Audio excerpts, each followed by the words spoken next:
Ladies and gentlemen, good evening and welcome back to our YouTube channel once again. And it is my hope and prayer that this video is actually going to find you guys in good health. Personally, I'm not fine today. I'm down with some flu, but it's my hope and prayer that this video is actually going to be loud and clear. It's actually raining outside here, and maybe you could also let me know whether it's also raining wherever you are. Ladies and gentlemen, is Raila Odinga grooming the Mombasa governor Abdul Somad NAssir to replace Ali Hassan Joo as the next coastal kingpin? I'm asking that question because Raila Odinga just concluded his 6-day tour of the coastal region over the weekend. And I followed that tour. And something was clear during that tour of Raila Odinga in the coastal region. Raila Odinga kind of endorsed Abdul Somad NAssir. Huyu kijana yangu huyu Abdul Somad NAssir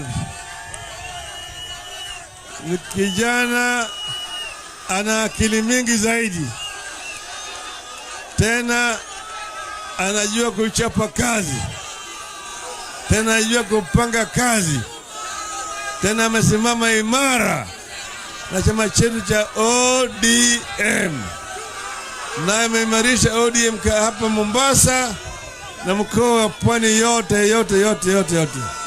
Nasema heko kwake, heko. Asante sana. We all know that Ali Hassan Joo played a key role for Raila Odinga's politics in the coastal region, especially in the last election, to an extent that ahead of the election, Raila Odinga appointed Ali Hassan Joo as a cabinet secretary for lands. Honorable Peter Munya as cabinet secretary for agriculture and chairman of the Kenya productive sector. I repeat, Cabinet Secretary for Agriculture and Chairman of Kenya Productive Sector. And Honorable Ali Hassan Joo as Cabinet Secretary for Lands to deal with the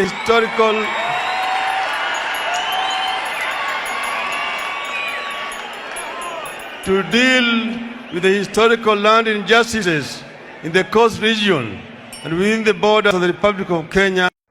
And then after the election, Ali Hassan Joo took some backseat. Today, Hassan Joo is actually studying in Harvard. And because in politics there is no political vacuum, I think Raila Odinga is filling that seat with Abdul Somad NAssir. So in this video, I want us to do a critical analysis why personally I'm convinced that Raila Odinga is replacing Ali Hassan Joo, and in his place is going to appoint Abdul Somad NAssir. And allow me guys to take you back to early 2023. Immediately after the last election, William Ruto focused his attention in winning the support of 4 ODM governors: Kisii Governor Simba Arati, Mombasa Governor Abdul Somad NAssir, Busia Governor Paul Otuoma, and Kakamega Governor Fernandez Barasa. Those 4 counties were ODM strongholds.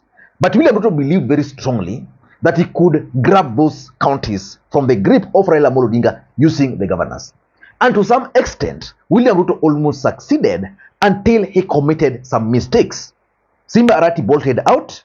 Then Abdul Somad NAssir also bolted out. At some point, listening to Abdul Somad NAssir justifying his working relationship with William Ruto. At that particular time, Azimio were conducting the nationwide protest. Abdul Somad NAssir was actually opposed to them. Listening to him. The president was chosen by the people of Kenya, the same way me as the governor of Mombasa, I was chosen and elected by the people of Mombasa. When I serve everyone, those who voted for me, those who did not vote for me, and those who did not vote at all. In the same spirit, when I work, I will have to work with everyone. At the end of the day, our convergence should be, and our focal point should be the people. And then, you know, there's something, respect is not a title. Respect is earned. The same way that I would wish to be accorded respect by national government, I need to reciprocate that level of respect to the national government as well. You know. So you're still in ODM? But I have always been in ODM. I have never shifted parties. I am in ODM, but at the same time, I am the governor of Mombasa, and I need to serve every single person in Mombasa, regardless of their political affiliation. I even have to serve the people who vied against me. What is your party leader saying about you against? When my party leader came, I went to Kilifi, and I went to bury the father of the late Fikirini Jacob, who was very instrumental in ODM, and we accord a lot of respect to him. The same way when my president came, it so happened that the next day there was to go and bury Owen Baya's father. Owen Baya is a personal friend. I have served with Owen Baya in the last parliament. We debated many things, despite being in different political thoughts, but every single time when it came to issues to do with the coastal matters, we always aligned our thoughts, and we had one simple agenda: protect the interests of the coastal people, despite of anything else. So I want us to look at the old idea of Raila Odinga endorsing Abdul Somad NAssir as the next coastal kingpin.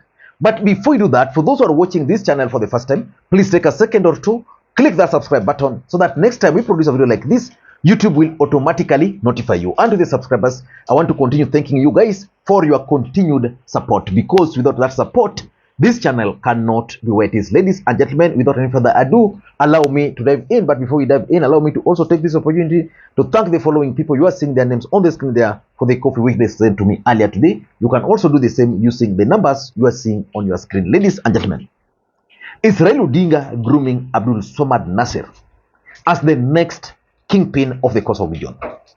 I remember on this platform sometimes back, I suggested to Raila Odinga that if Abdul Somad NAssir was not ready and was working with William Ruto, then he needed to go to Kilifi and pick the governor for Kilifi, Gideon Mungano, as the next kingpin of the coastal region. So as we speak, from all indications, Abdul Somad NAssir is the one Raila Odinga is preferring. And you can understand that from even the last election. In the last election in Mombasa, ODM had two strong candidates, Abdul Somad NAssir and Suleiman Shebal. In a free and fair contest, probably, or based on money and other factors, Shebal also had some chance of winning. But Raila Odinga, I think, prevailed on Shebal, and Abdul Somad NAssir was given ODM ticket unopposed. And I know for sure if Raila Odinga had become the president of the Republic of Kenya, probably Shebal would have been a key player in that government. So as we speak in the coastal region, who is the kingpin? We have Gideon Mungaro, who is a senior politician from that region. I'm not sure whether within ODM party, because he just joined ODM the other day, whether within ODM party he can penetrate. We have the Tana River governor, who has just finished who is finishing his second term. I'm not so sure whether he is ready for that. Then there's Aisha Jumwa, who will be playing on the other side of Kenya Kwanza. Then we have on this other side, Jichopevu is also positioning himself as the next kingpin of the coastal region because he wants to become the governor for Mombasa. And of course, on the other side, there is the former senator for Mombasa, who is also who also was the UDA coordinator or the vice chairperson of UDA, Hassan Omar.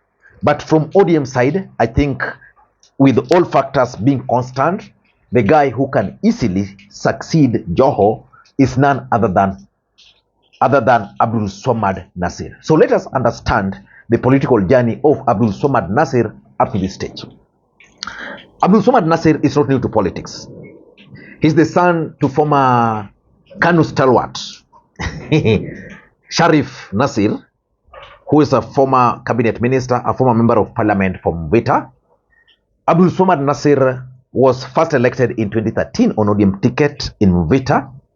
In 2017, he was re-elected in Mvita. In 2022, he contested for the governor. Then he won. So he has that history of politics. In the last parliament, he was the chair of the Public Investment Committee, one of the powerful committees of parliament. So which means from the coastal region, Raila Odinga also believed in Abdul Somad NAssir leadership. And that's why I strongly believe that Abdul Somad NAssir is going to be the choice to replace Ali Hassan Joho. So why do you think Raila Odinga is picking on Abdul Somad NAssir as Joho's replacement in the coastal region? Number one, in my view, I think Raila Odinga is used to organizing his politics around the governors.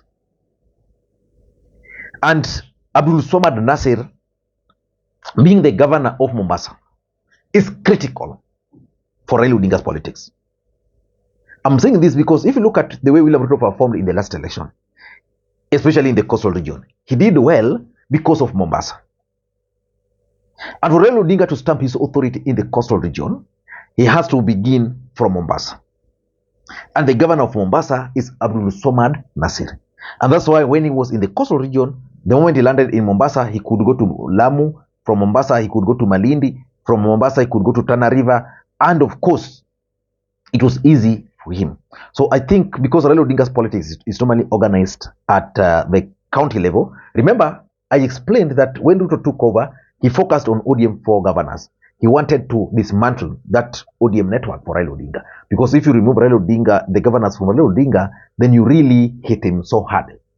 So I think because of his strategic position as the governor of Mombasa, he's going to automatically become the kingpin. Number two, Mombasa, just like I was trying to explain, is actually the epicenter of the coastal politics.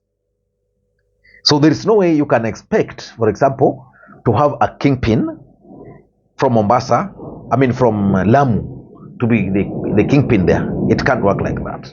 So I think the fact that Abdul Somad is a senior politician from the coastal region, is the governor for Mombasa, probably the other guy would have been the Kilifi governor, based on his experience in politics. But I think the choice of Abdul Somad was also dictated by the fact that he's the governor for Mombasa.